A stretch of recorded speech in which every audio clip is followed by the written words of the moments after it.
दोस्तों, मैं हूं सीए दिव्या बंसल और आज हम अपने इस वीडियो में बात करेंगे नए तरह के जो नोटिसेस अब आने लगे हैं जीएसटी डिपार्टमेंट की साइड से। बट इससे पहले अगर अभी तक आपने मेरे चैनल यानी टैक्स विदाउट टीयर्स को सब्सक्राइब नहीं किया है तो प्लीज आप मेरे चैनल यानी टैक्स विदाउट टीयर्स को सब्सक्राइब कीजिए। साथ ही बने बेल आइकन को क्लिक कीजिए ताकि आपको रेगुलर वीडियो अपलोड्स के बारे में पता चल सके।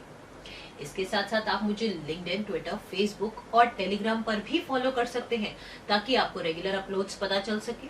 और दोस्तों, जीएसटी प्रैक्टिशनर का 4th एडिशन कब आ रहा है, एग्जाम कब होगा, क्या सिलेबस रहेगा, क्या आपको पढ़ना है, कैसे सेंटर्स रहेंगे, वो भी मैं आपको सारा अपडेट करूंगा। अभी तक दोस्तों हम अक्सर बात करते थे कि आईटीसी के मिसमैच को लेकर नोटिसेस आ रहे हैं। क्यों?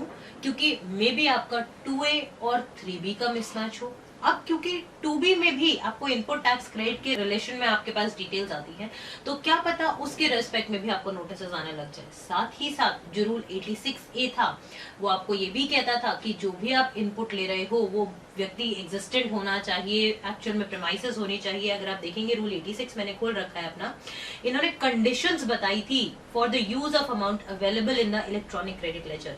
अगर आपने क्रेडिट लिया है, इनपुट टैक्स क्रेडिट लिया है, बट आपके पास सपोर्टिंग डॉक्यूमेंटेशन नहीं है तो आपका इनपुट नहीं मिलेगा आपको।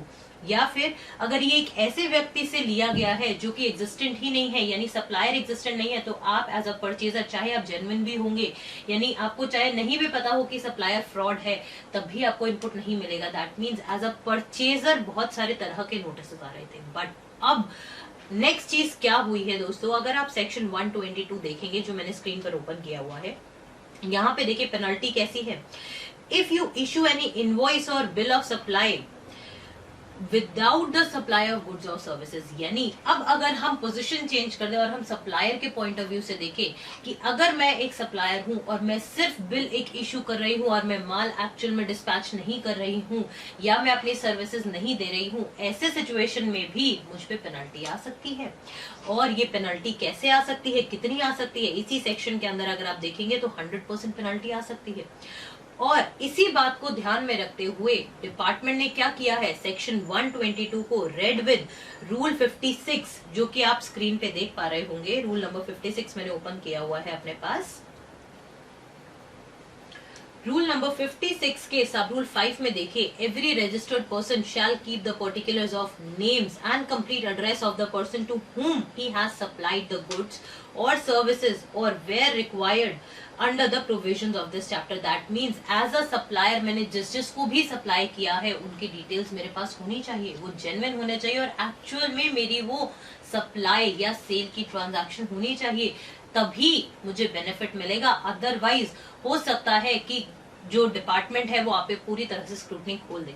जो नोटिसेस आ रहे हैं सप्लायर्स पे वो इस बेसिस पे आ रहे हैं कि section 122 read with this rule, इसके अंडर वो लोग आपसे क्या मांग रहे हैं, आपके बुक्स ऑफ अकाउंट्स को वेरीफाई करने की पावर रख रहे हैं। वो आपसे सारे बुक्स आपके मंगवा रहे हैं और उसको वेरीफाई कर रहे हैं। दैट मींस वो अब लिमिटेड सिर्फ आईटीसी तक नहीं होंगे, रादर आपकी सप्लाई को लेकर भी हो जाएंगे कि आप किसको सप्लाई कर रहे हो, क्या वो जेन्युइन सप्लाई हो भी रही है या नहीं हो रही है। दैट मीन्स अब आपको बहुत ज्यादा कॉशियस रहना होगा आपके बुक्स ऑफ अकाउंट्स को लेकर, अपने कंप्लायंसेस को लेकर, और जो गवर्नमेंट की साइड से नोटिसेस आ रहे हैं। नोटिसेस के रिस्पेक्ट में दोस्तों मैंने पहले भी हमेशा आपको बताया है, हर नोटिस पे आपका DIN यानी डॉक्यूमेंट आइडेंटिफिकेशन नंबर जरूर होगा। उसको आप CBIC की वेबसाइट पे जाकर आप वेरीफाई कर सकते हैं कि एक्चुअल में ये DIN वैलिड है भी या नहीं है। अगर वैलिड है तभी आप उसका जवाब दीजिए, अदरवाइज आप नहीं देंगे। बट इसकी भी कुछ एक्सेप्शंस हैं, डोंट वरी, उसका लिंक मैं अभी आपको कमेंट बॉक्स में प्रोवाइड करा ही रही हूँ, जिसमें आप देख सकते हैं कि डॉक्यूमेंट आइडेंटिफिकेशन नंबर कब आपको मिलेगा, कब नहीं मिलेगा, उसकी क्या यूसेज है क्या नहीं। बट जब भी आपके पास कोई भी समन आएगा, आपको ये ध्यान रखना होगा कि किस सेक्शन के अंतर्गत वो आया है, वो आपसे क्या डिमांड कर रहा है, अकॉर्डिंगली ही आपको रिप्लाई ड्राफ्ट करनी होगी। और नोटिस से पहले ही जो आपको अपनी तरफ से एक्सरसाइज करनी है वो ये है कि आप अपने कंप्लायंसेस, दैट मींस अपने रिटर्न्स टाइमली डालें। अपने पोर्टल पर जो भी अपडेशंस या मॉडिफिकेशंस रिक्वायर्ड है इन टर्म्स ऑफ कि अगर आपका प्लेस ऑफ बिजनेस चेंज हुआ है या फिर आपने एडिशनल प्लेस ऑफ बिजनेस लिया है, तो वो सारी चीजें आप अपडेट करके रखें। और साथ ही साथ अपने पास जो रिकॉर्ड्स हैं वो आप प्रॉपरली मेंटेन करके रखें। अगर आप अपने जेन्युइनली सारी चीजें आप मेंटेन करते हैं और कंप्लायंसेस को फॉलो करते हैं, देन डोंट वरी, आपके पास अगर कितने भी नोटिस आएंगे आप आसानी से उसका रिप्लाई दे पाएंगे। उम्मीद करती हूँ दोस्तों आपको आज की वीडियो अच्छी लगी होगी और साथ ही आपको समझ आया होगा कि अब सप्लायर्स पर भी नोटिसेस आ सकते हैं और इनफैक्ट उनकी तो पूरी बुक्स की स्क्रूटनी की जा सकती है।